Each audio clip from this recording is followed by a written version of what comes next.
And we're live. And I'm realizing that everybody is in the wrong place. Give me 1 second to fix that. Um, Welcome in, everybody, while I fix this slight problem to our Wanderhome campaign uh, that is GM'd by the incredible Paula. And without further ado, take it away while I fix this.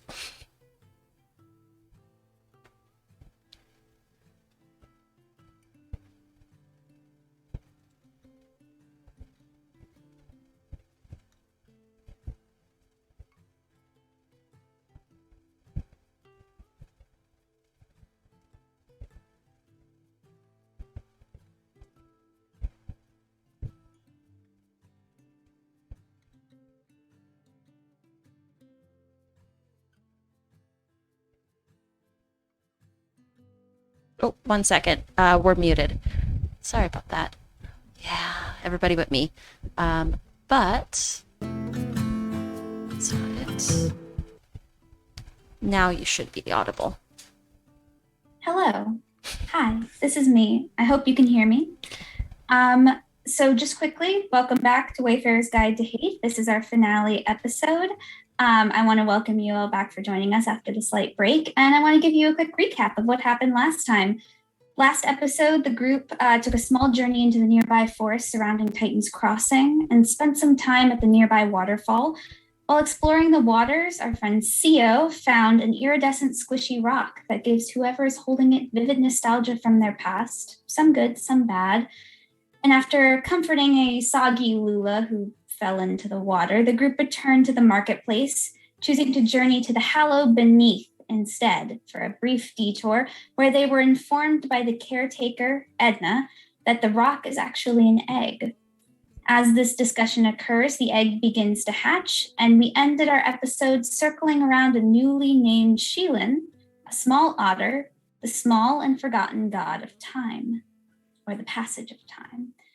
And we pretty much can start right back there. The group is surrounding this, it's essentially like a flat stone makeshift pedestal that sits on like the uneven rocks that sort of part way down the descent into the very bottom of the space beneath Titan's Crossing. And on the sort of center side stands Edna, the iridescent salamander caretaker of the space below. And the rest of the group is sort of on the edge side looking at this hatched iridescent egg, out of which comes a very small baby otter with ink black fur.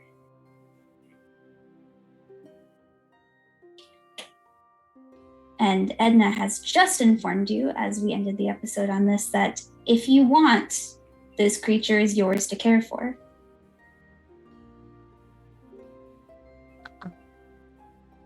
That's certainly a big responsibility.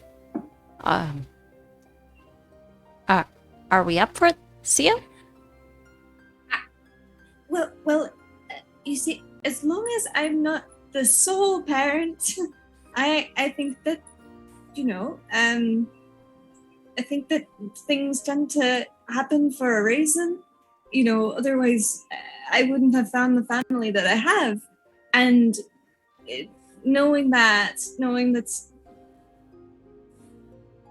I wouldn't have found you if not for strange things happening. I can't say that I would deny this little creature its own family the same way.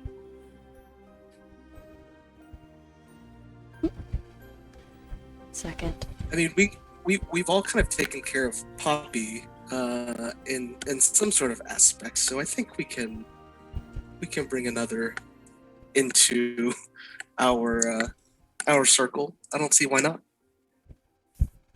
Other than the fact that it might be an all-powerful god of time that makes us cry, but I think that's something we can deal with.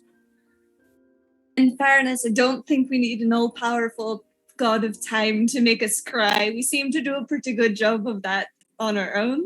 But point made. We do take care of Poppy, and Poppy is quite the troublemaker sometimes. So, it couldn't be I'm going to stop myself before I finish that sentence. Pudding, you feel a slight tug on your arm, and Lula's looking up at you. I'm not opposed to a new friend. Should we introduce it to Poppy just to make sure? Because Poppy tends to have the final say on things. Yeah, let's take this little one up for the night, and we can see. I mean, Poppy might still be dozing off, but we can see how they get along. I think that's best. Yeah, we don't have to make any rash decisions just yet.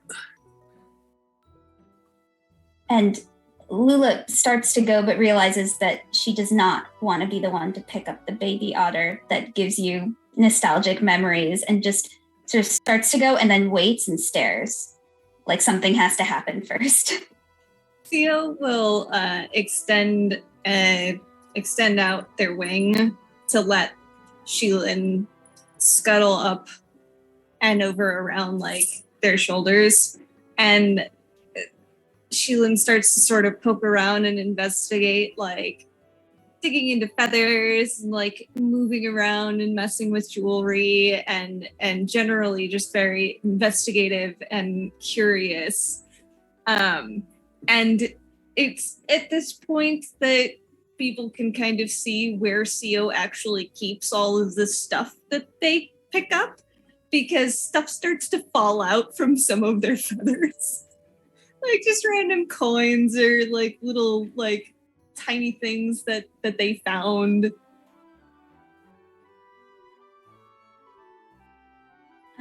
Did you scoop up the otter? Is that correct? Or yeah, so Sheelin runs up Theo's wing and like sort of around and is like poking around in their feathers and Gotcha. and investigating. Cool. So I think with that, unless I will say Edna takes a step back and allows you all to leave and simply says, now, you must understand it is not a easy journey to take care of something so powerful, but at the very least it's clear. And as you know, and points to Hyacinth with all of the little houses and shelters on the horns, they tend to be rather clear about what they need. Isn't that right? Of course, I have no worries at all. Everything should be fine. Just adding one more to the group. You might need a bigger house, though. Perhaps. And sort of waves you away and just turns around and starts walking back down, like, I'm done here, and leaves. And Luna takes that permission immediately and starts scrambling up. Yeah, Pudding would pull up right next to Hyacinth and be like, so I know I said that we have experience taking care of Poppy, but how do you feel about us taking Sheelin? I know your little family up there, you have experience in that. How are you feeling about Sheelin? Truth be told, I am already exhausted, but for good reasons. I think everyone will have a good hand in raising this god child. That's a thing we're taking on. But no, I have good confidence in the lot of us. It should be fine. It should be fine.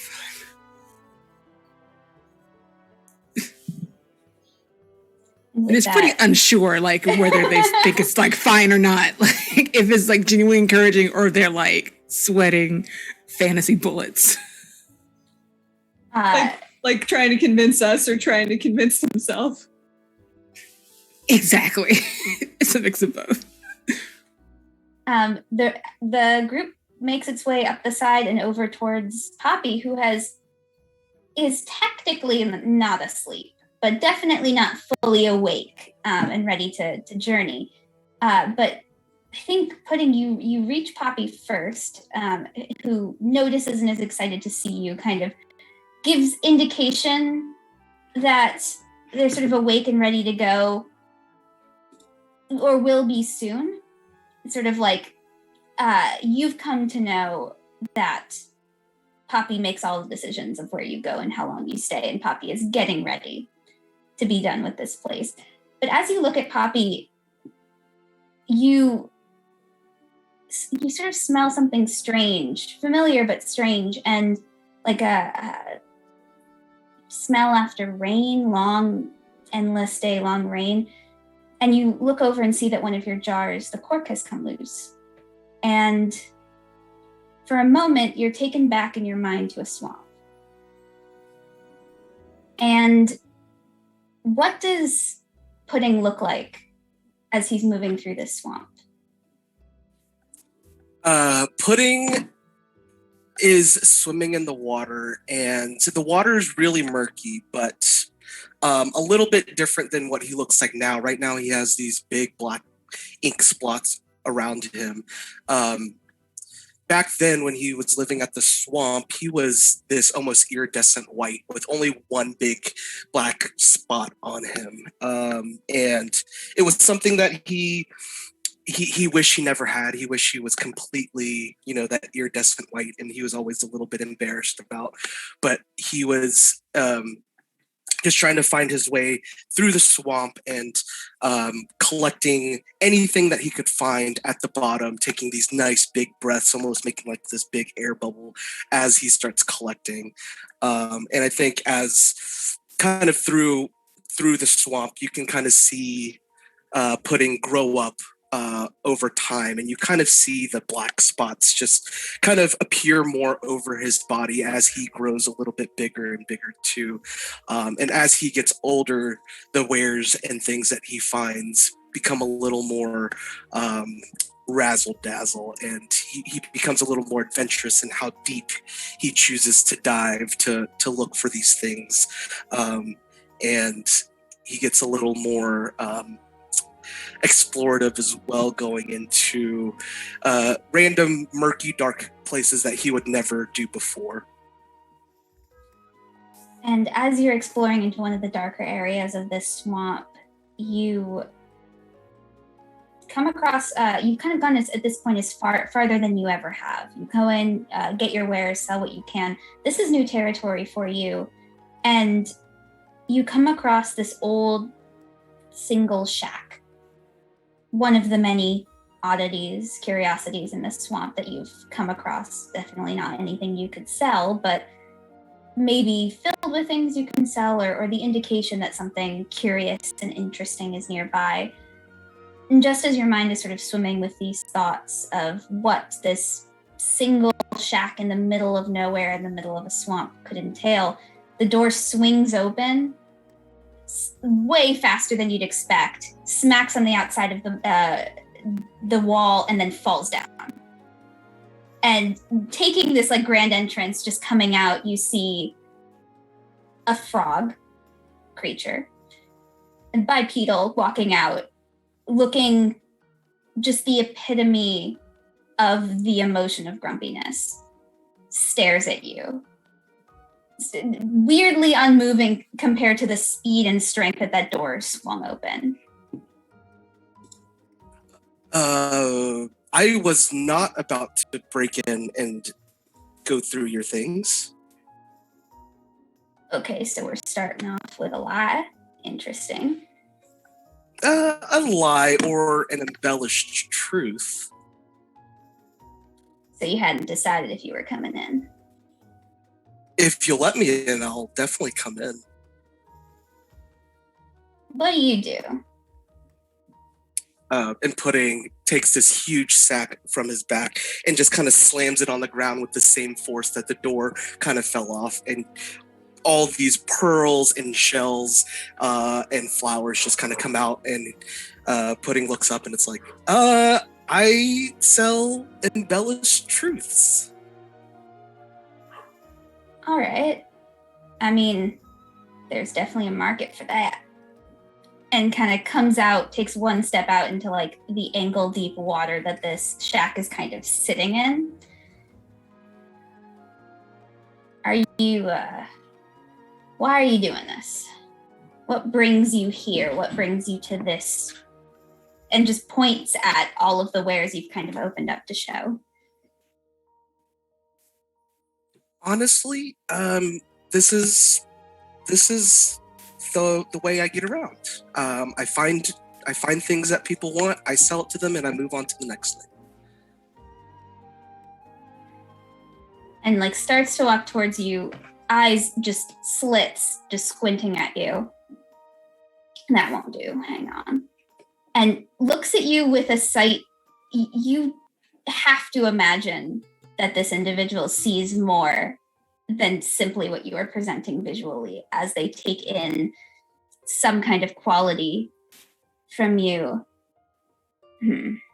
I mean, there's potential there, but it's not a good explanation. What do you want? Money is nice, food is even better, and being known that I'm a good salesman is pretty good. Sure, that's all fine. But I see something else, though. Here. And fishes into like a satchel and pulls out a jar. Open that, give it a smell.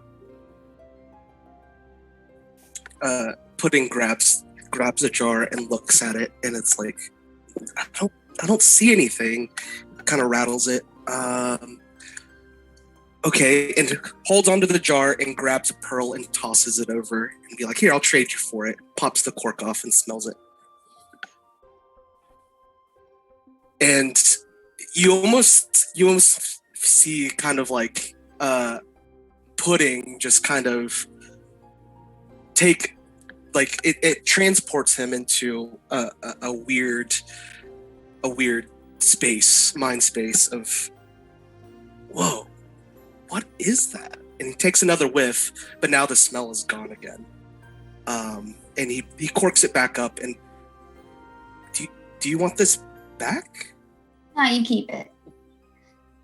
What is it? Well, Or what was it? that is the smell of young ambition, aimless ambition, not for money, not for security, simply a want to. Glad it smelled good. It's not good for everyone.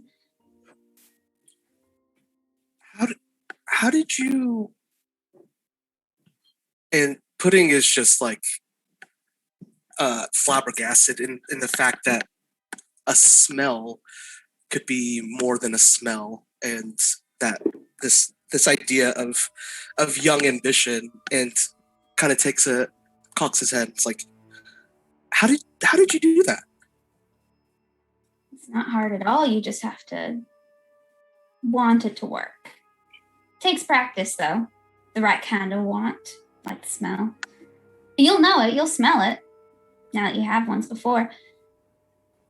Do you want to share this with people? Share it or sell it? Well, that's up to you. Whatever word you use, it's all the same. If I can, it seems, and Pudding is just like at a loss for words. Would you be able to teach me if maybe I could trade you and I could find more of these jars? Consider this a one-time deal, but let me tell you, experience does a hell of a lot. I can set you on your way if you'd like. What if I don't know what to do and I never see you again? Well, that's kind of the idea.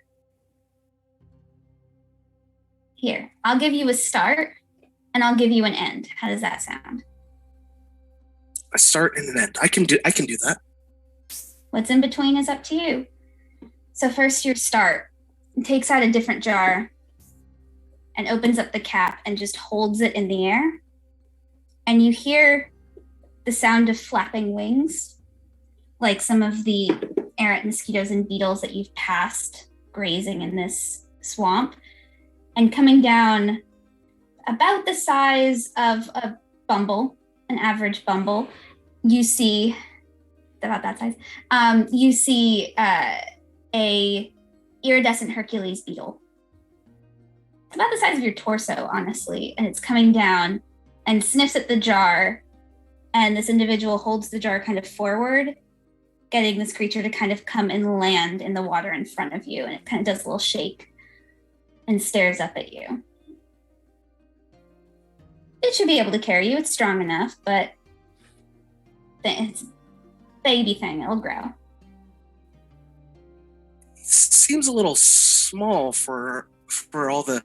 Did you see how big my sack was? Like I carry a lot of things. Well, it can carry your things for now, but these creatures are known to grow quite large. You'll be able to handle it. If you say so. Now, would you like your end? Yes. Do I need to trade you anything for this information? No, you're doing just enough. And goes back into the shack and comes out with a wooden box, sort of haphazardly put together with the same wood that the shack was built off of, likely trees from the swamp itself. And it closes and has a metal latch on it. It's one of those older metal latches that's tied to a piece of string, and the string wraps around and then ties off to the second piece and hands it over to you. And I need you to keep that closed. And it's like shoebox size, small shoebox size. Keep that closed. But when you're done, when you're actually done with all of this, you can open it then. And takes the box and shakes it, tries to listen to something, takes a big whiff, and it's like, why can I open it right now? If you want to be done before you start it, sure. Just Done keep it. Okay. Hang on to it. Let's see if you like it. And when you're done, you're done.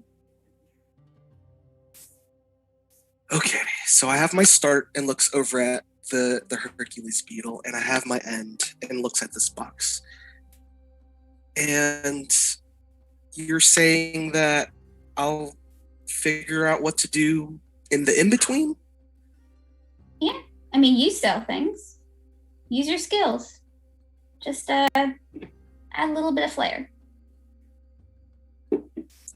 Embellish truths. I can do that.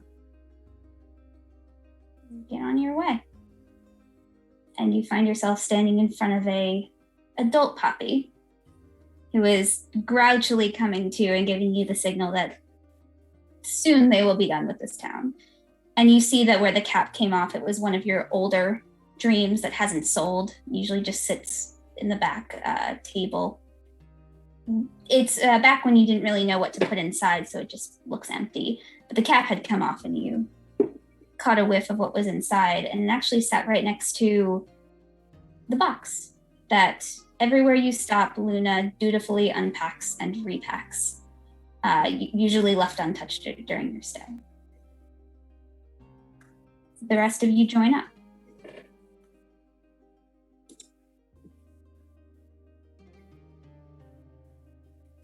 Theo is just kind of going and like looking through like their stuff and looking through like, you know, the various like the wicker basket of costumes, trying to see if there's something like kind of adorable that they can use to like put on Sheelan as kind of a like welcome the group. Yeah, going through and remembers the little like sling that they had made, and it's like, oh, well, I suppose that this could still function after you've hatched. You could just sort of take a nap if you want to. I don't know if gods nap, or how often, or how much sleep does a god need? I said I have no idea how to answer any of these questions that I already have, and what do gods eat? What do they sleep? How often? How long? How many times should I be feeding it? Is there anything else I should know? Is this like a baby or is it something totally different? I've never done this before. I've always been curious, but I've sort of had this idea that like I should leave that to someone else. who's a little bit more focused, uh, and starts just throwing things out of the wicker basket. I am going to be very honest with you. I think I am reflecting your energy. I am very excited. Like, no doubt. I think I might be the most excited, but I think we just need to have a moment, calm down, all of us, maybe be the most, and we can see, we can communicate with it. It's still a higher power, but it's also a child. It should be fine. It's going to be fine. It's fine.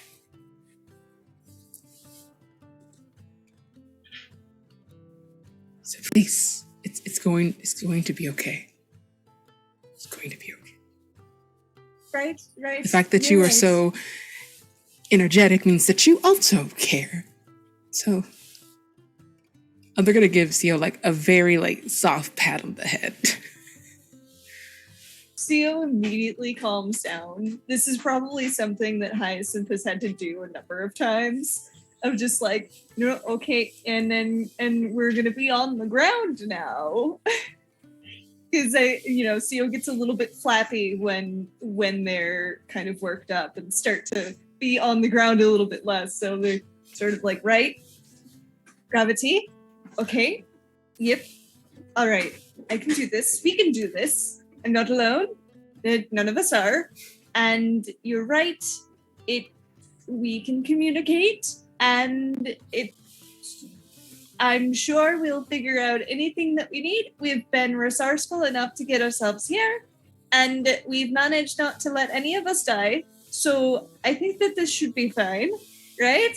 And sort of digs out a little like vest, and it's like, oh, this would be perfect. I just need to trim it a little bit, and starts like digging through things. Like there's a little pouch of tools on the basket, clearly for like, I don't think that this thing is perfect yet. I'm just going to alter it for my current mood, and trims up the little vest so that it's baby otter size, and holds it up for Sheila. It's like, this would be perfect if you'd like.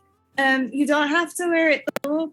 But I think it'd be pretty cute, and you might like it. You might make you feel a little bit more comfortable. It's like a brocade vest that's green with little flecks of different colors in it.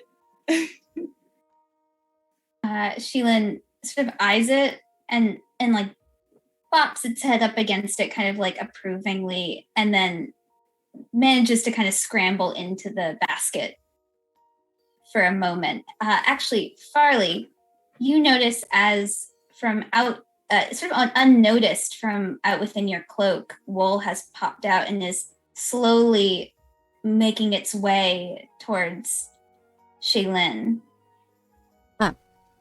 Well, no. Be nice. They're just a baby.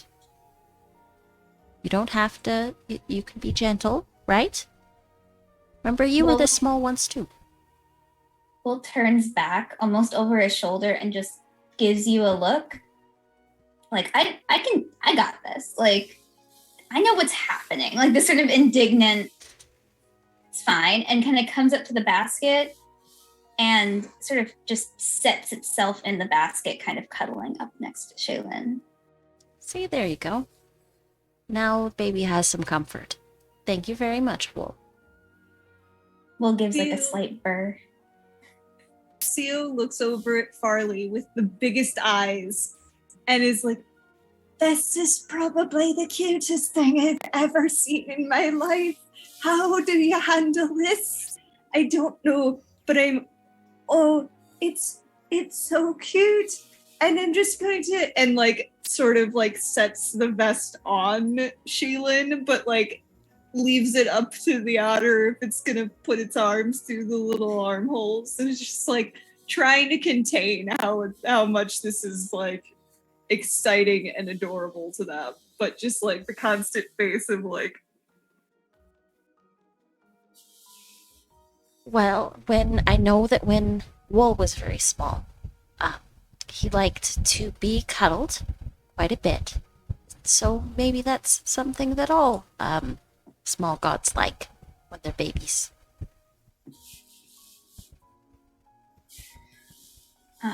And all of you notice as this adorable sight is taking place that the sun is actually beginning to set on your second day here in Titan's Crossing. As you spent most of the day out in the forests and then beneath, the day is sort of spent, and you find yourselves realizing that kind of sun-drunk exhaustion hits you of spending the whole day outside and in the water and walking around.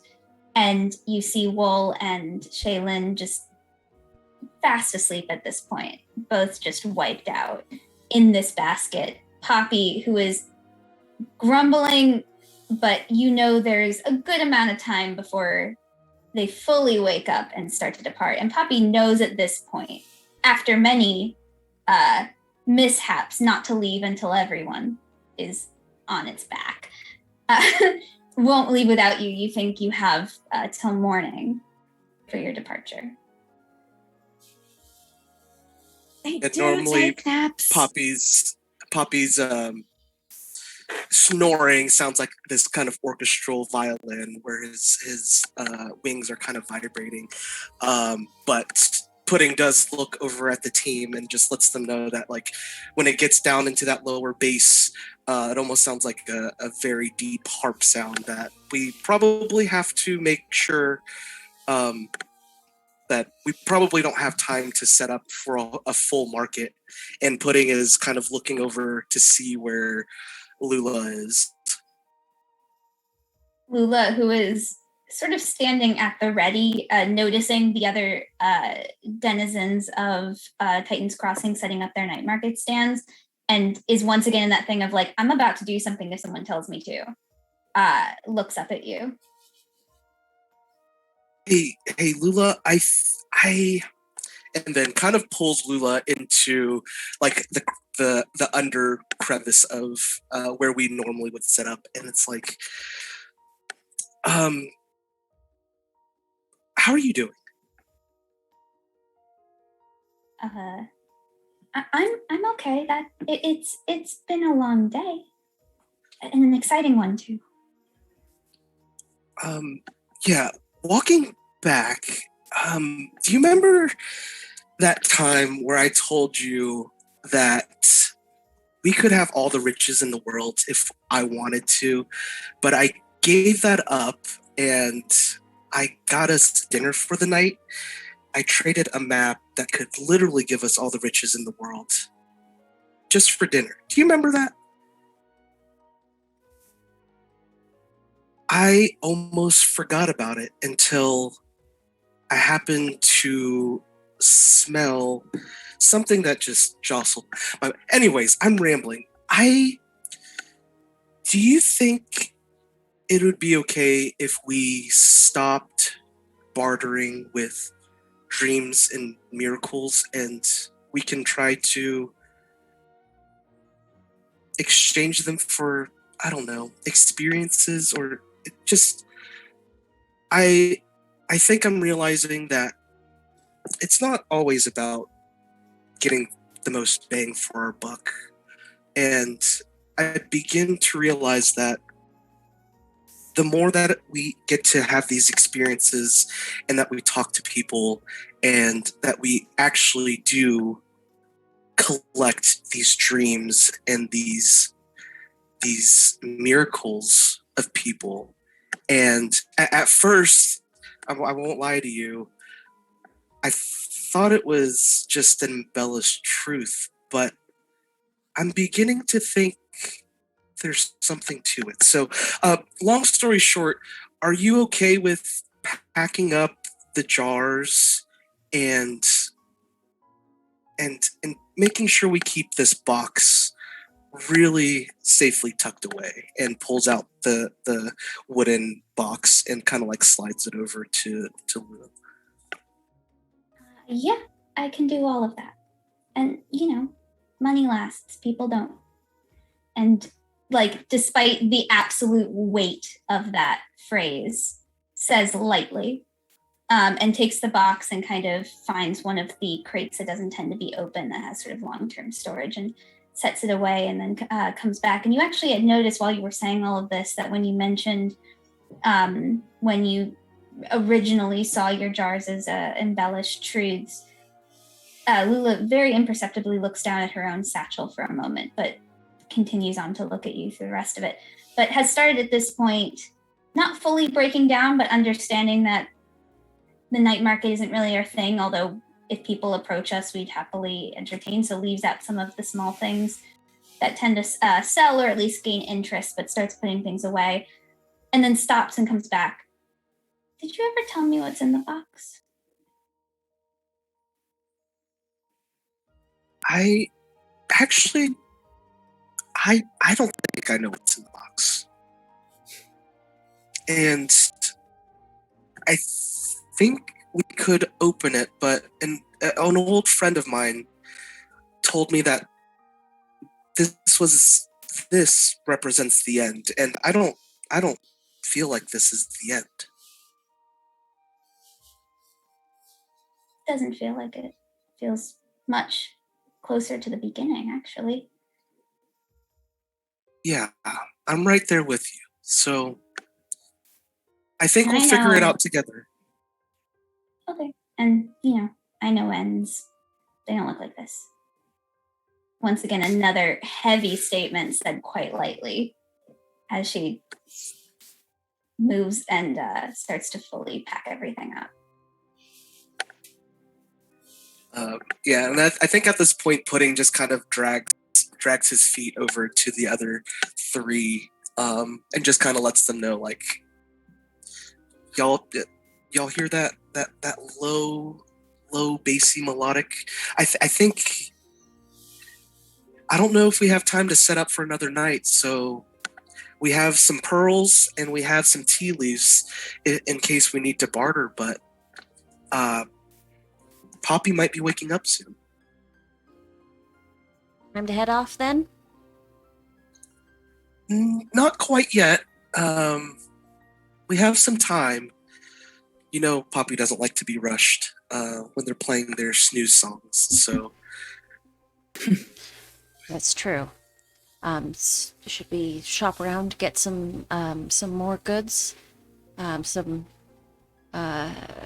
Just some odds and ends? Sounds good to me. That would be good. And I think it's okay for us to take the day off. We sort of talked about taking the day off earlier, and we can take the night off too. And I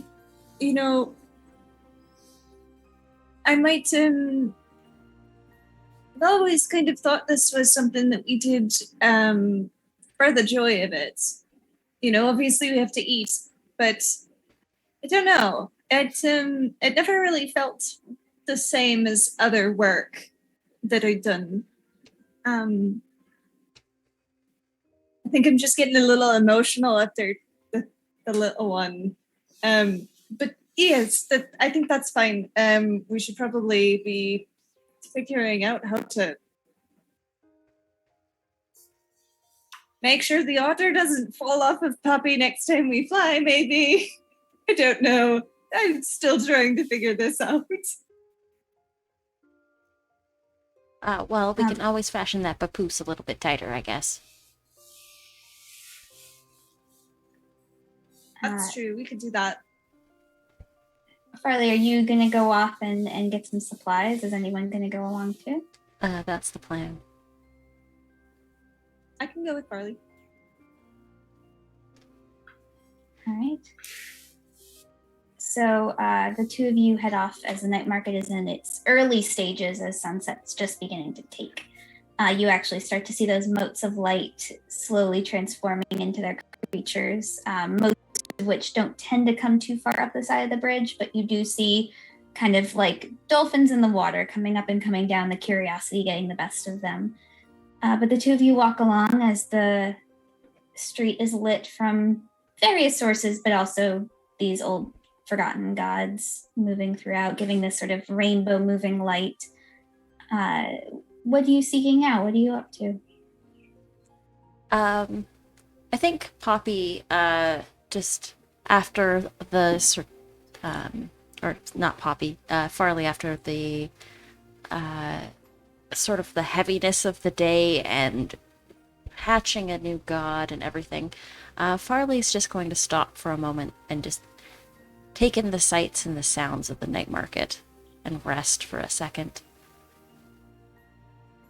For once, CO is actually, moving at the same kind of pace that Farley is, and not, hopping around, not flitting about, and that sort of energetic, can't stop moving sort of thing. And this is kind of how CO tends to get when it's just CO and Farley. It's almost like there's something about just being with Farley that like reminds them of how they used to be, like when they were younger. And there's that sort of calm that, because there often seems to be almost an anxiety to it of like, if they're not moving, they're not making the most of their time. So they're actually sitting and breathing a few and looking around and kind of go, I'm glad that we're here together, because I don't know that I appreciated this enough on the first night. No, and I kind of think that it's a little bit of a different feeling when you're at it's experiencing a place rather than I guess just being present, I suppose. Doesn't seem like my words fail me. I'm not as good at them as Lula is, or Puddin. No, it made sense to me though. It is a different feeling that sort of you can be somewhere without actually being somewhere. You can be with someone without really being with them, because your mind, at somewhere else. It's doing too many other things. But when you stop and really just be, it is different. That, and truth be told, my feet are a little sore from all that walking. I'm so used to Poppy carrying us around.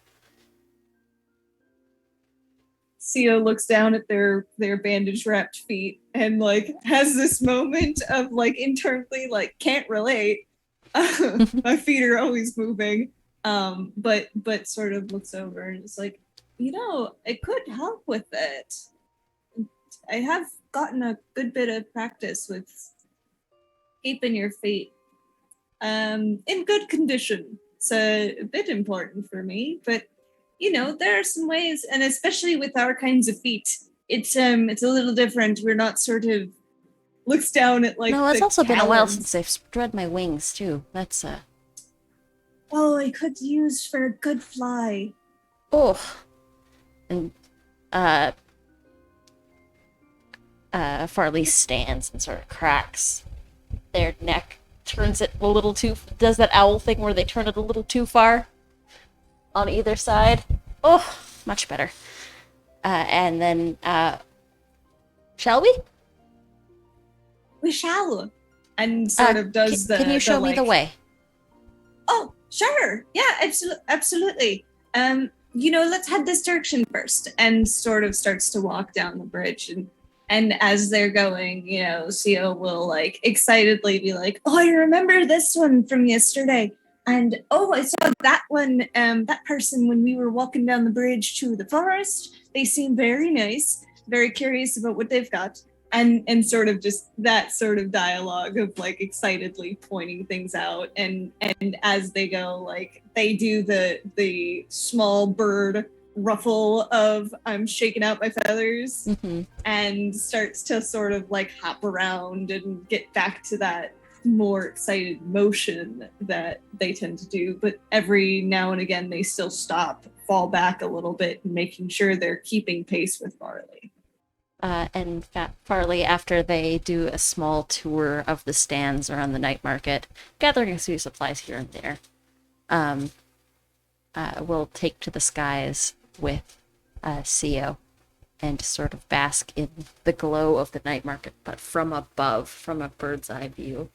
And you can see all the small and forgotten gods, or the gods that come up and take their forms on the market, like almost like fireflies from a distance, but in different colors and permutations and shapes. And Theo starts to get very emotional seeing that because, you know, and they sort of swoop down and they tend to move like around Farley when they're flying and sort of go, oh, I haven't seen this in ages. Not something like this. It reminds me of the festival back home. It does, doesn't it? Huh. It's you know, I thought I'd be sad seeing this again, but it's actually really nice. I I wish miss there. it. I wish there was some way that I could.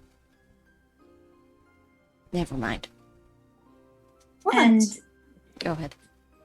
I'm going to say, we'll come back to that in a moment. The two of you are flying over the Titan's Crossing as a whole, seeing these motes of light floating through, as well as more intentional motes of light meant to light the stands. It's a gorgeous sight. It's like these pitch black forests that come together with this like slight line of light. And that's really all you can see here at night. Hyacinth and Pudding, back at Poppy, what are you up to?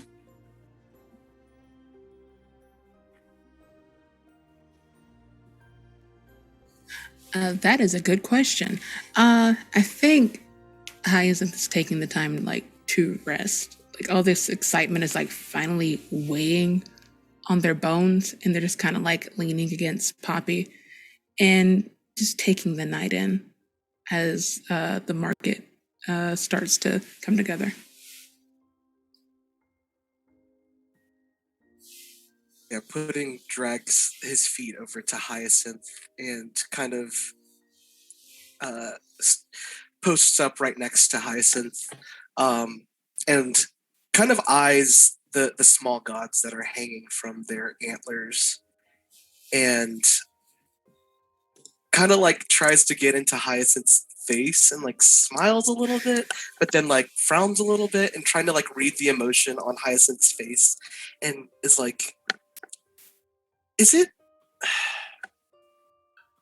I don't want you to take this the wrong way, but is it hard being the caretaker of these small gods? Is it hard containing dreams and miracles?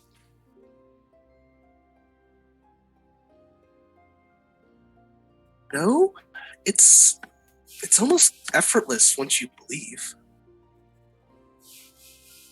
And there's your answer.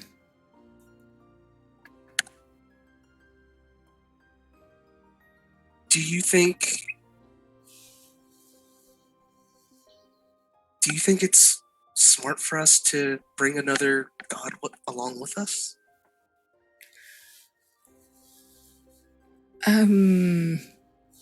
I may have been a little worrisome, but truth of the matter, I think it's a welcome addition. I didn't expect all of this to happen, but it did, and I'm not complaining about my vocation. So what's one more? Truly. For what it's worth, I know that it takes a lot, even when it's effortless. I'm glad you're here, and I'm glad that you're able to be a part of whatever this is. I'm thankful that you have me. I didn't expect this to be anything of mine. I mean, to have such a wonderful family out of strangers, seemingly. So thank you again.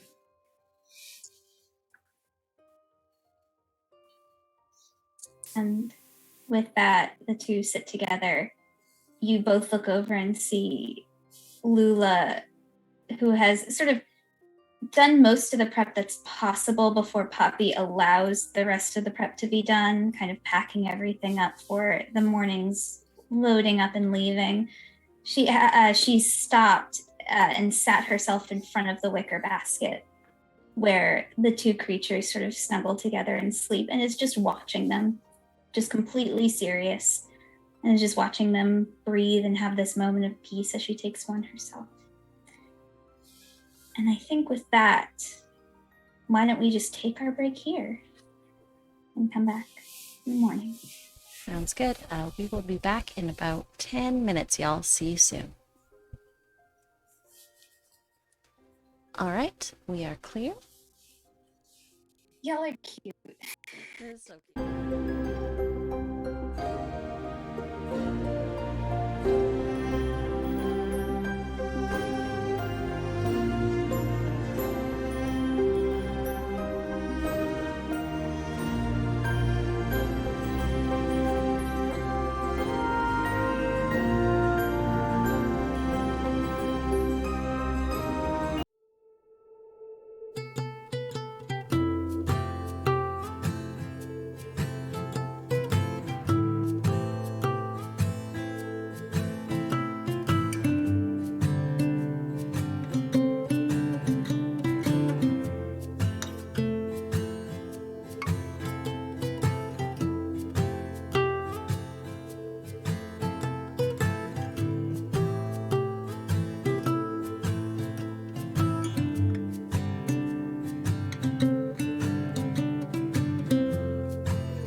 And we're back. Welcome back, everyone, to Wayfarer's Guide to Haeth. Paula, take it away. Alrighty, welcome back, y'all.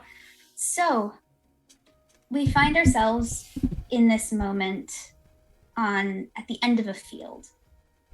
This field stretches on for miles. The wind blows over the grass, which is unkempt and sort of blowing up these small seed pods and pieces of spring. It's a different season now, but the air smells sweet. It's almost... I'm muting captions. This always happens. It's sweet smells of the nice time, the thawing after winter. And Hyacinth, you find yourself here at the edge of this field as it descends into a cliff. Very, very high up, maybe several hundred feet, before stretching down into the waves of the ocean. You've reached the end here after spending several days, maybe weeks, tracking very meticulously a small, forgotten god. What god have you been hunting for the last few weeks? Let's see.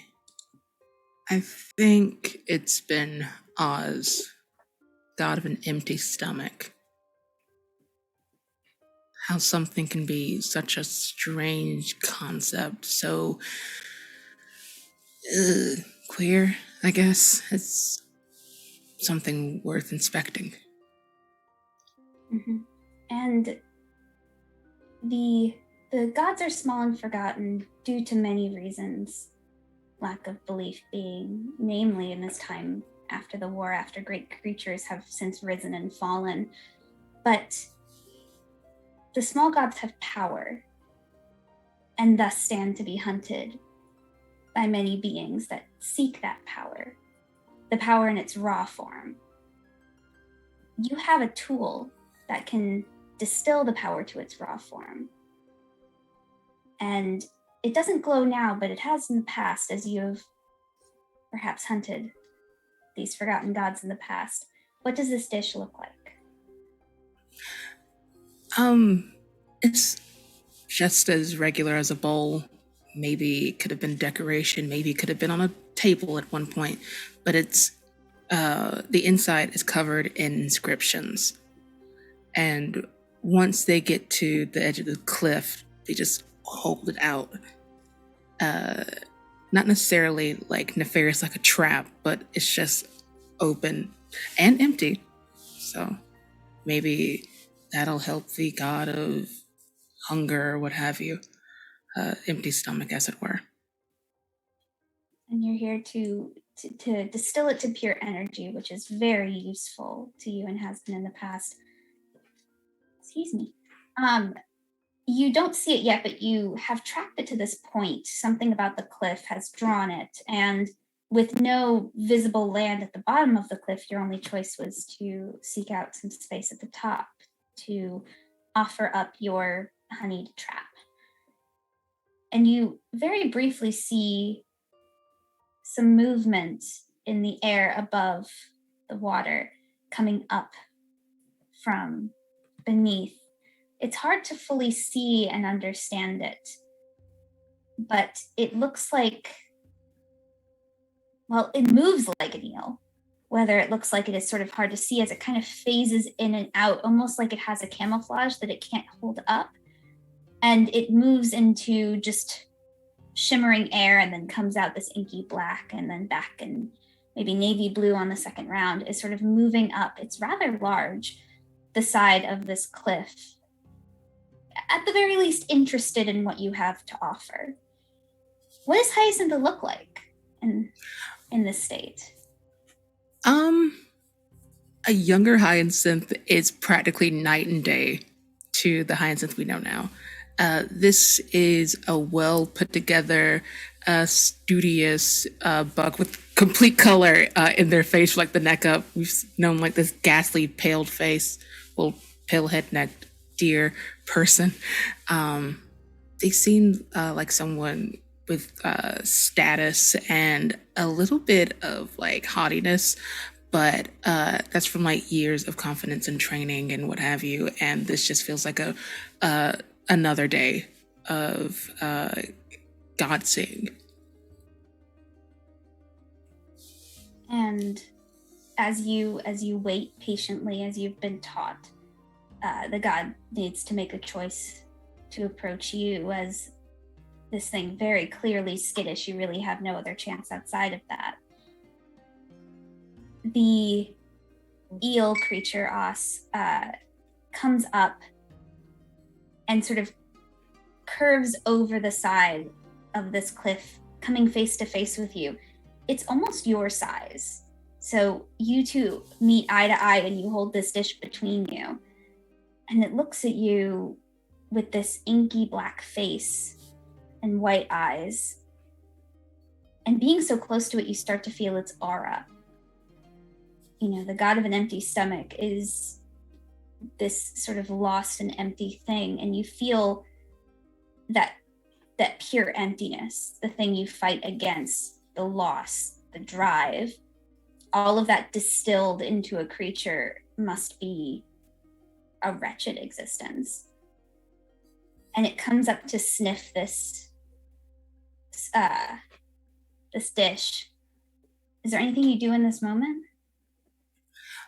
I think he coaxes it a bit more and like kind of like offers it like a seemingly genuine, even though it's clearly, but just I think in their like eagerness to contain this god, they step forward and they step a little too far. You feel pure energy rush through your body as your brain tries to make sense of why there was nothing below your foot. And you're falling before you register what's going on. You have a moment perhaps to reach out and grab for something, but this dish is too important. There's only one chance to be able to do what you do. You were given one and nothing else. And you feel yourself begin to fall as your one chance for reaching out for anything passed you in a nanosecond. And then you feel a tightness around your waist, and all at once you're not falling. And you're just floating. About a foot away from this cliff, dangling over hundreds of feet above rocks and water, as this eel has wrapped itself once around you and is just holding on, its face still curved up and looking at you with the plate between the two of you.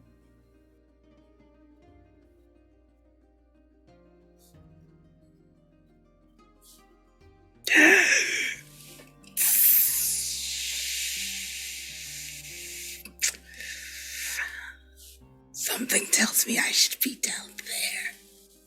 And like they finally take a breath.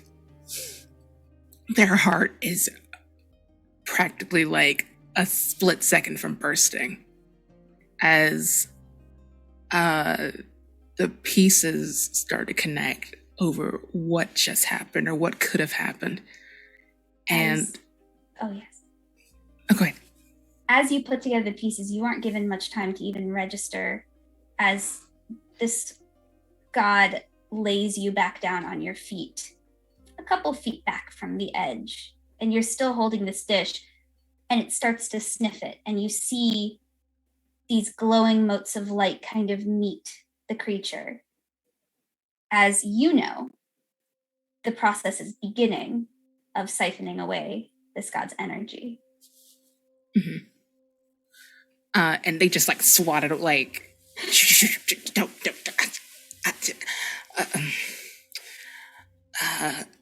it bites you.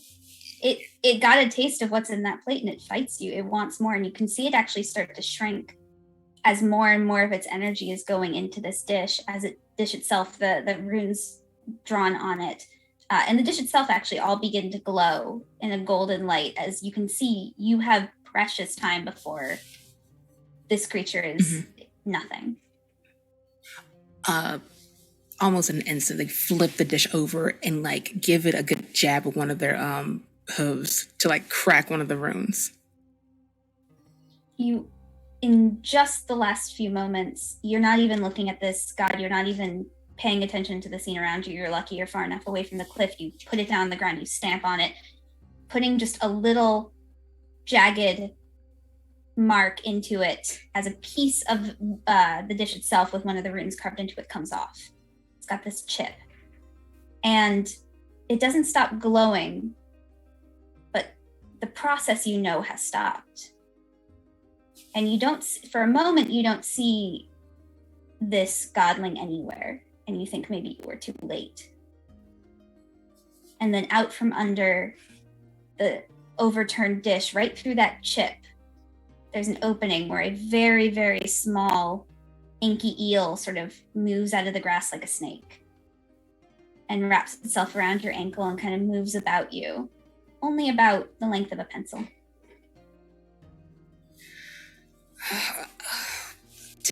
And like at first, like they go across their person, like looking for like a notebook or a pen or something, and they stop. It's clearly something completely different, and they eventually find where the eel like stop traveling and kind of curl it around their hand, and this is not any kind of protocol that I have witnessed, but I think I owe something for saving my life. And they just kind of hesitantly put it on like one of their antlers. Immediately sort of moves from wrapped around your wrist to wrapping itself around your antlers. And you can kind of feel it almost kind of weaving in and out and through until it finds a spot it likes, and then wrapping around that spot and just resting there. And you can feel it's weak. You got most of it, and the dish glows.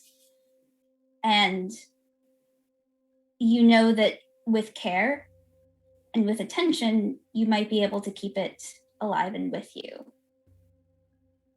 And it seems to be okay with that. It doesn't, the way you fault yourself for this action, it doesn't seem to fault you. And you acquired your first god. We come back to the sun. The sun rising over. Are you good? Yeah, I'm good.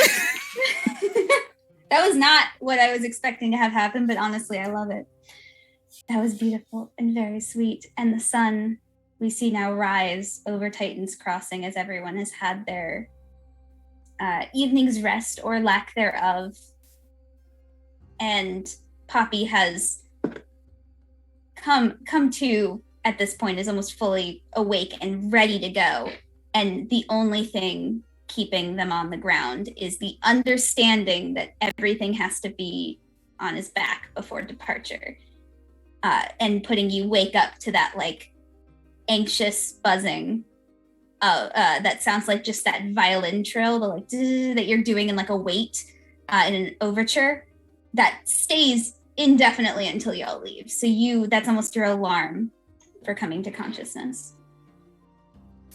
Yeah, I'm putting kind of looks around and sees the sunset and looks over at the team, and everyone just seems completely exhausted and in a deep sleep, and Pudding just kind of crawls over Poppy's head and sits on the horn, and just kind of pets the horn a few times and turns around so that he's kind of straddling the horn looking into Poppy's big ol' eyes, and it's like, is it about time, buddy? And you hear that kind of vibration kind of trill upwards and downwards, and Pudding kind of hugs the horn and crawls back over and just kind of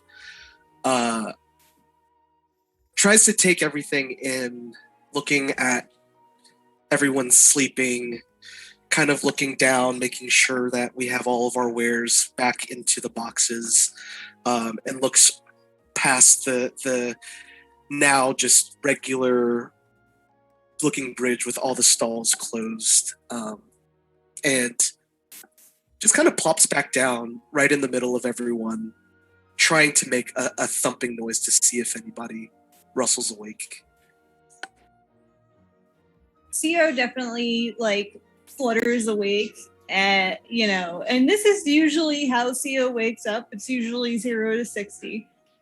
Sort of flutters awake and pops off the ground a little bit for a moment. And, I'm awake. Is the baby okay? Is that oh, and looks around. It's like, oh, okay.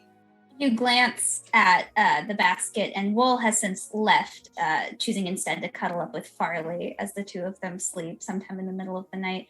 And inside the basket is a vest-wearing Shilin, and Luna is kind of asleep, kind of curled around it. Clearly had watched them until she felt too tired to stay awake. Sia will sort of quietly and gently go over there, because I'm sure that they've startled Lula awake enough times to know that Lula goes through the roof. And sort of gently, like, picks up the wicker basket and makes sure that things are in it, but without covering Sheila, and sort of gently nudges Lula. Luna, I think it's time to go. Oh, yeah. And immediately gets up and starts towards packing everything up, and then puts a hand on her satchel and then scampers up the side to the place on the back where Poppy, where everyone sits, and starts working up there.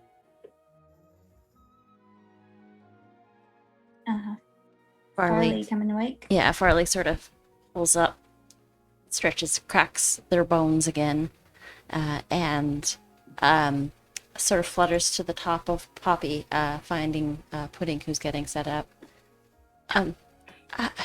Pudding, I was wondering, would I be able to borrow one of your bottles? Yeah, of course. You could borrow as many as you need. Do you need something that's already filled or empty, or empty, please, if you could. And then Pudding kind of goes over to where Luna had packed up stuff and just kind of has to dig a little bit deeper now that we're not necessarily selling them. And you hear some clanking around, and brings out kind of this water drop shaped jar that almost looks like a scientific vessel, and it's like, will this do? That'll be perfect. Actually, would it be too much of an imposition to ask for two? Of course. I have 2 memories that I'd like to bottle. Yeah. Yeah. Here, take this one, and then scampers back, and then brings out this almost amber-looking cube that kind of has this wicker lid on it. And it's like, here you go. Perfect. Thank you. And Farley, I've never actually done this before. How does it work? Honestly, just go with what feels right. You can whisper it. You can think about it. You can do it around people or by yourself. Whatever feels right. Farley sort of adjusts their glasses a little. All right. Which one of these bottles is older? The points over at the cube, the amber one. That's what I thought. And Farley will take both of them off to the side and bottle 2 memories. One of in the newer one, the memory from last night of CO and and Farley flying over top of the night parade, and the other one, Farley will bottle a memory into it and then approach very tentatively Lula. Lula. Yeah, and you can see Lula has been meticulously repacking the case that Pudding had sort of gone through to get these jars, has sort of come up almost right behind and is like reorganizing it so that it fits in all nicely without any sort of animosity, just dutifully doing so. Yeah. I know that you missed the last one at the barrow. So I took the liberty of, and will hand Luna the amber bottle and say, this is my memory from the last Firefly parade at the barrow. And I know you missed it because you left just before. But I wanted you to be able to experience it. And this one, I'll hand the other bottle, is from last night because Sio gave me an idea. Sio said that it kind of reminded them of the Firefly Festival, and we were flying above the night market last night. So it's two memories. One of the past, and maybe one of the future. She's holding both jars, just eyes wide, overwhelmed. Thank you. And Farley, say no more. And we'll hop off to another corner of the beetle, like very hurriedly. And just kind of staring, looking for words, even after you left, is kind of making noise, like, and just like holds them tight.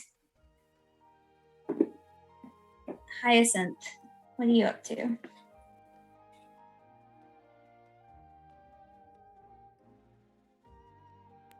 I think since today it's supposed to be a little bit more active focus, Hyacinth just like rolls right into business.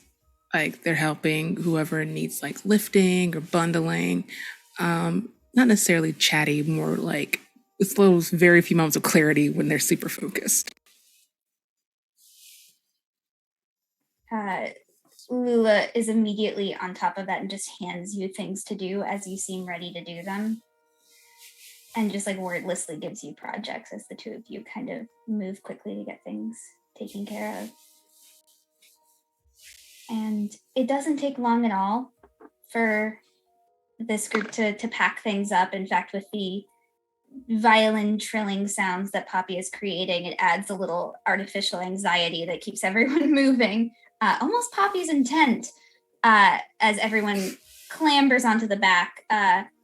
There are a few more pieces of gear and luggage that need to sort of be tied down, and Luna's taking care of those last pieces as she typically does. And you actually all see as you climb onto the back of this creature, first off, you can see, even just with this little extra height, all of the quiet marketplace. You can see these motes of light moving, just little baseball size to maybe fist-sized circles moving around lightly, mostly beneath the bridge, but you know what they are, and they sort of float about, decorating the daytime marketplace in its own sort of special rainbow light.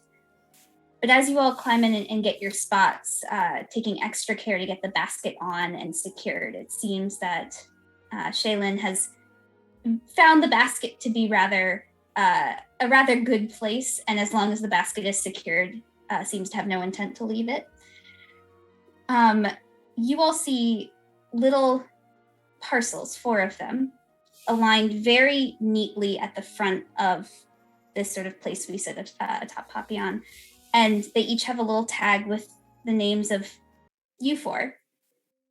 And yeah, they're wrapped in a nice little fabric bundle. And in a moment, maybe you remember and maybe you don't, that Luna took a quick moment to away from the group before going to the waterfall and had a slightly fuller bag on the walk over.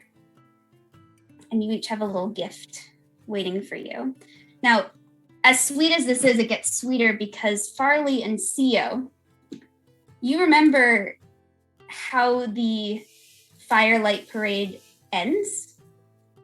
Because as the parade of fireflies moves through the barrow, everyone follows it, there's dancing, there's music, and then they come into the center square, and there's this beautiful light of all the fireflies and all the dancing and sort of this culmination of movement and sound. You know that then you're supposed to leave gifts in the square. Whether they are addressed or not, you leave these sort of offerings and gifts, and the next morning, everyone comes in to collect what they may find with their name or find something. Maybe kids are running around looking for unlabeled gifts to pick up or the gifts that their parents may have hidden for them. And there's this like large just swath of presents left behind. So the next morning has its own value as the daylight comes. You know the intent behind leaving these gifts in the morning. As Luna is very purposefully down below, securing the rest of the materials. Theo just looks at Farley and is clearly trying not to cry and is like, you can see like a moment of like sullen, sad that's quickly replaced by like, I want to be excited and also this is an act of love. And Farley's full on crying. Yeah, like looks down at it. Theo keeps it together until they look down at Luna and then look back at Farley and just starts sobbing, but like shuffles over to it really quickly and like picks Farley's up and hands it to him and like picks their own up and then looks at Pudding and Hyacinth, realizing that they don't necessarily know what the relevance of this, and just goes, these are very special and you should open them. They're part of something very important, and like hushes their voice a little. It's like, this is a part of a very important tradition from the Barrow where we're from. And I think that this is probably very important to Luna because, well, she doesn't normally like to talk about or think about home. So it's, and then, you know, shuffles back a little bit and starts to carefully unwrap it. And Pudding is almost like oblivious to the fact and is like, Luna, are these supposed to be packed with the rest of the stuff? Can you come up here real quick? And like waves Luna up. Luna, who just took a token for her advanced move, which is get a token whenever you honor a holiday or tradition from your home. That was her advancement. You see paw, and then head as she pops up over the side. Yeah. What? Do these need to be packed up, or I mean, what? Oh no, they're there for you all. Theo's just shaking their head and like wings Pudding a little bit, points to the label that has his name on it. And it's like, you opened them, Pudding. They're for you now. And Pudding's like, we didn't get Luna anything. No, that's not the point. It's okay. Farley's just sobbing. Very awkwardly ducks back down, like done with this. Letting you all figure it out. Theo grabs Puddings and Hyacinths and like foists them into their hands. It's like, be nice, open them. Like, they don't want to like ruin the packaging. They're very careful opening this gift from Lula. Same. Simpatico. They're wrapped in cloth, so you don't have to tear anything. Hyacinth, you open yours, and it's just a small little packet, and out comes a bracelet made of small spherical glass beads that go all the way around, and it like you can sort of slip it onto your wrist. And in each glass bead is a very small flower like a real one that was clearly put into each bead. Now, you know that Lula didn't make any of these, that they were purchased from the market, but perhaps specifically so. And each one has a different color and clearly just wildflowers petrified into this glass. Thank you so much, Luna. It's beautiful. And of course, they put it on. And Farley, as you open yours, which is a little bigger, but still very flat, you see 2 pieces of fabric. They're almost completely black, but they're kind of a very slight bluish purple tone to them, despite being very, very dark. And they have little flecks of maybe an opal or a gem, or maybe it's just something that gives that like reflective sparkle, like a thread made with silver that gives these little starlight, but not only when you're looking at it right. When it hits the light right, it sort of shimmers. And there's 2 of these, one's bigger than the other, and you realize they're little kerchiefs. One sized for you, and the other about the size for Wool to wear. That's just so thoughtful.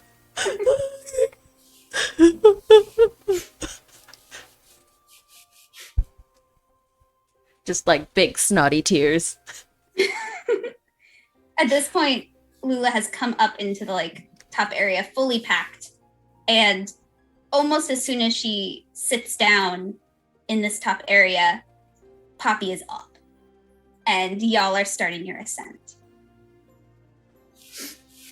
CO carefully opens theirs, like kind of looking around at everyone, almost as though like looking for an opportunity where no one is really looking at them to like continue the sobbing, but instead is just like kind of looks around and like has a moment of thinking and then goes, and decides to let themselves be vulnerable. And looks over to Luna while opening it. Goes, you know, I didn't think that you'd ever want to think about this again, to be quite honest. And I'm really glad, Luna, because you deserve to, and like starts crying. You deserve to remember the beautiful parts of where you came from, because they're beautiful parts of you too. And I will take a token for speaking my true thoughts on a subject. Yeah, take that token. And as you open this parcel, you see inside is a chain, like a chain necklace, a rather long one, that ends with a little charm, which is a bell. It's a gold bell. And you can see it's very small, and there's tiny carvings all around the outside of the bottom part, which are of a bird in various stages of flapping its wings. So if you turned it really quickly, it's not meant to do this, but you can kind of see the motion of it. And it makes this like angelic ringing noise as it swings freely. CO immediately puts it on. Like, actually, CO takes off the gold necklace and looks at Luna and goes, I don't know if this would ever be your style, but I want you to have this. It was made in the Barrow. And I don't know if you ever knew them or not, but the jeweler who lived down the street from where the Firefly Parade used to start, they were a family friend. And they just... I always wanted to go back to get you something, and then I couldn't. You need this more than I do. And hands the gold necklace.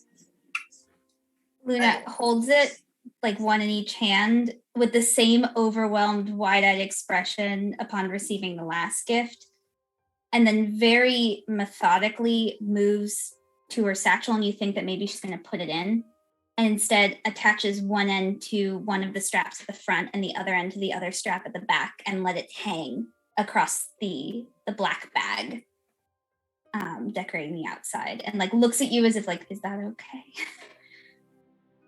Theo just like only holding the tears long enough to keep like the ability to talk.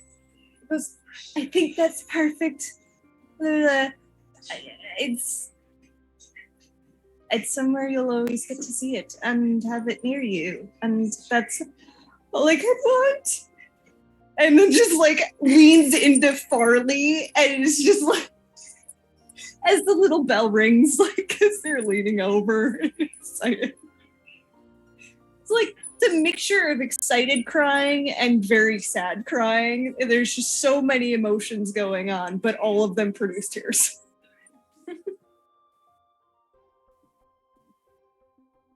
I think at this point, as people are opening these gifts, Pudding's like running around and grabbing like the fabric that everything was wrapped in, and he's back over by the packed up wares, and he's kind of reusing these things to wrap up something for Luna, because he just feels so like everything for him as of up until recently feels just like an exchange. So he has that impulse to be like, well, if Luna gave us things, we have to give something back.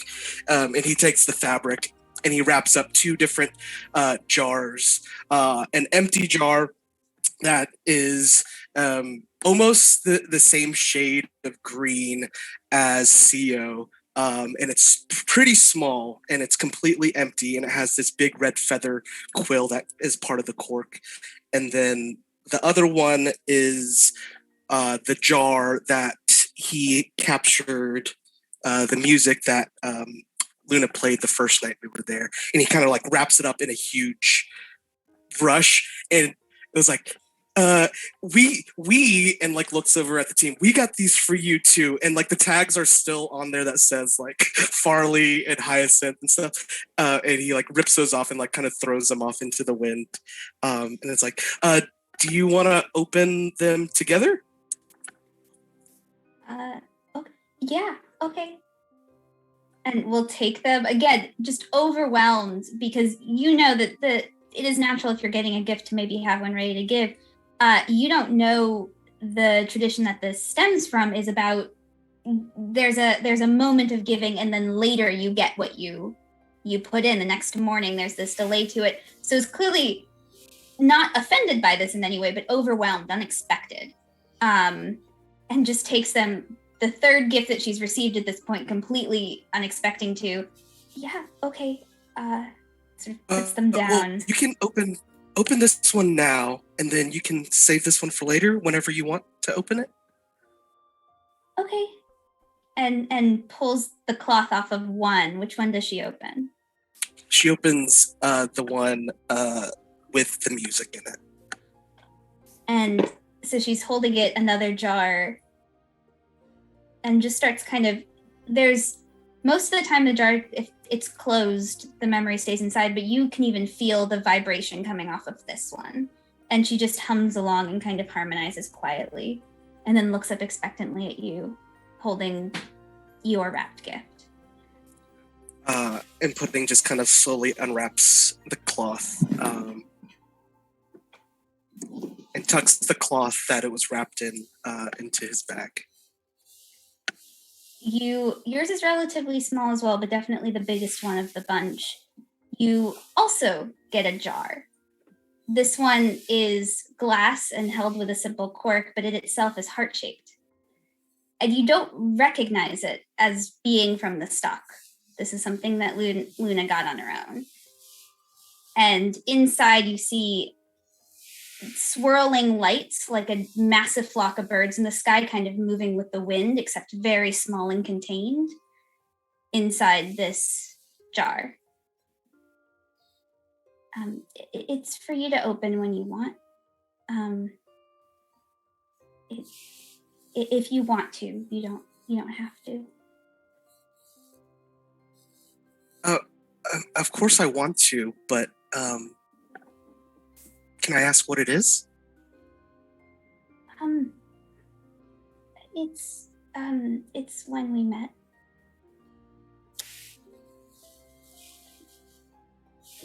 If you want to see it.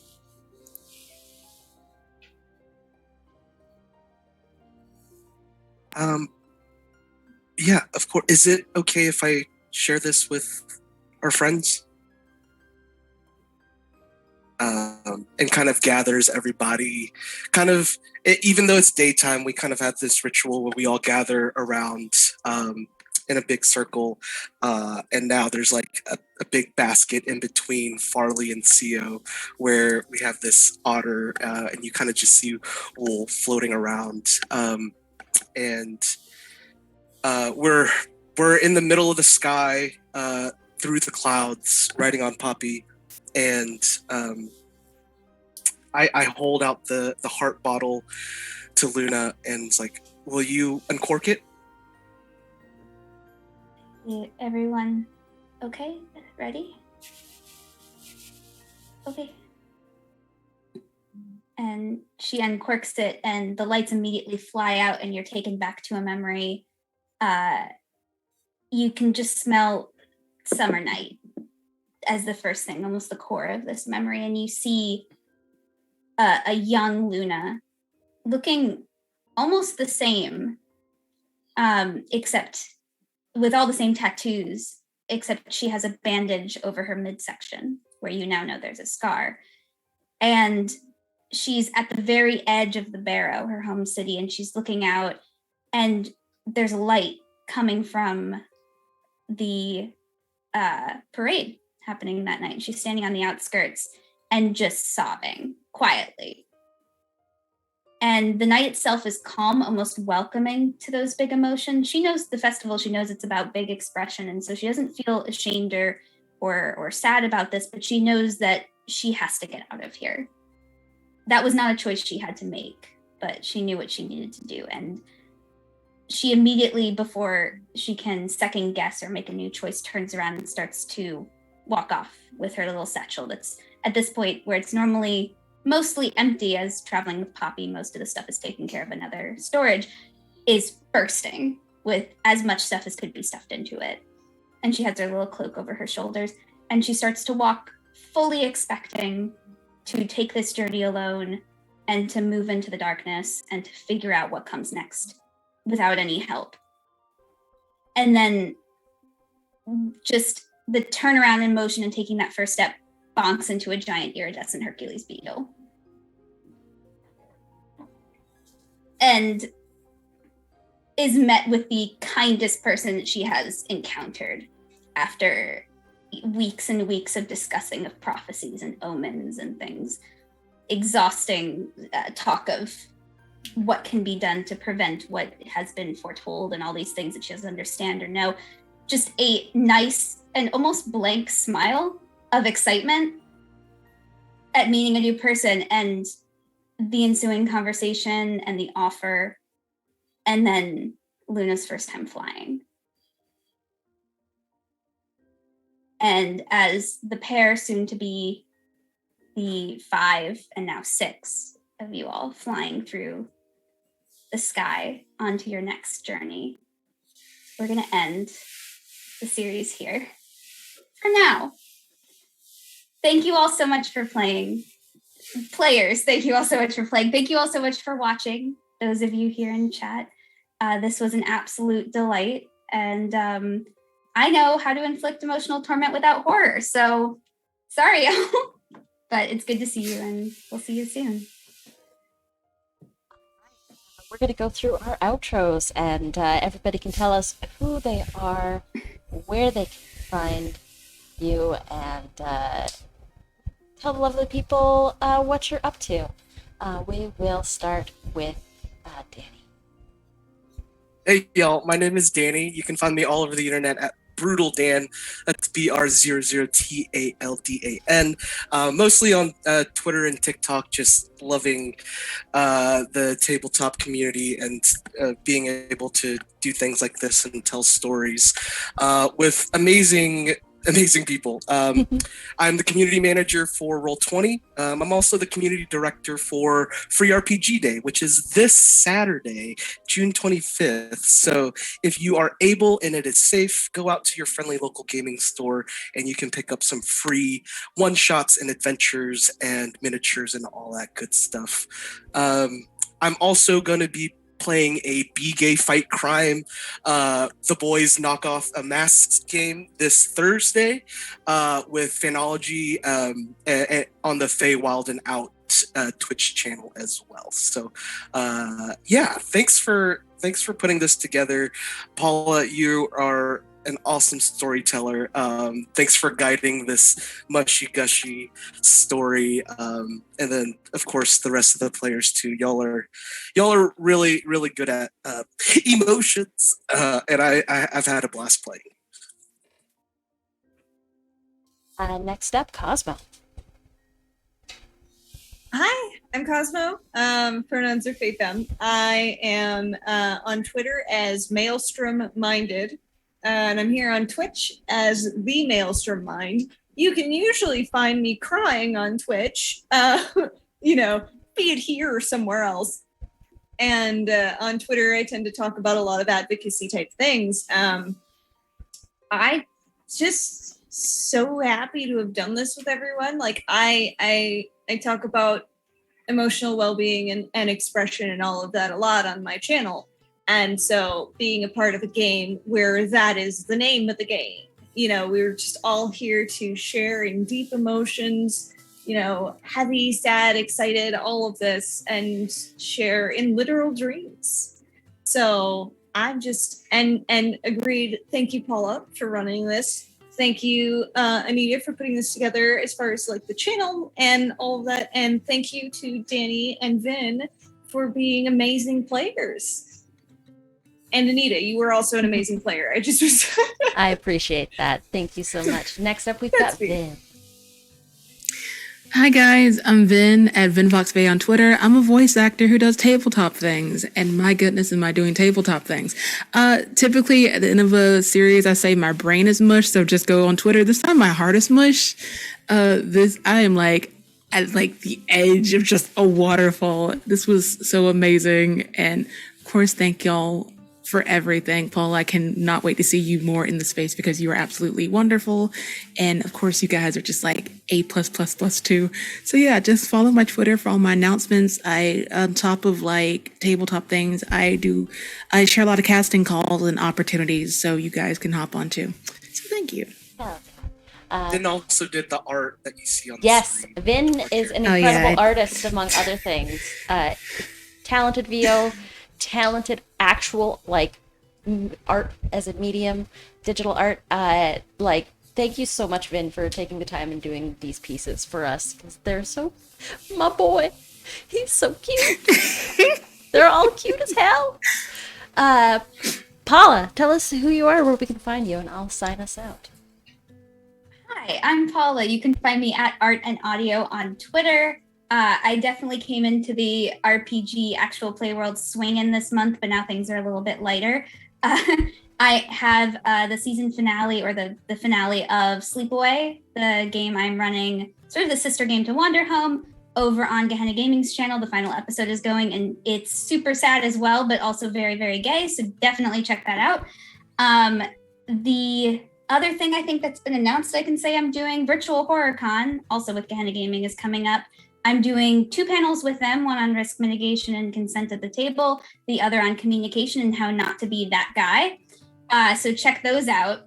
I'm also doing an actual play. I might be doing 2, but for now I'm just doing the actual play Friday night in a game I'm facilitating called Something is Wrong Here, a weird sort of ethereal, surrealist game based on the works of David Lynch, and every single game I've played has absolutely blown my mind how good it is. So y'all have to check this out. It is a good group of players, and I'm very excited. But outside of that, I do art. I just tweet and hang out, and if you want me to do a thing with you, I'm probably gonna want to do it. I do a lot of horror, and I absolutely love all of you cast for being able to let me take you through the story and to take initiative on your own. This is a very different system from D&D, and y'all took that in stride, and I really appreciated the story we were able to create together.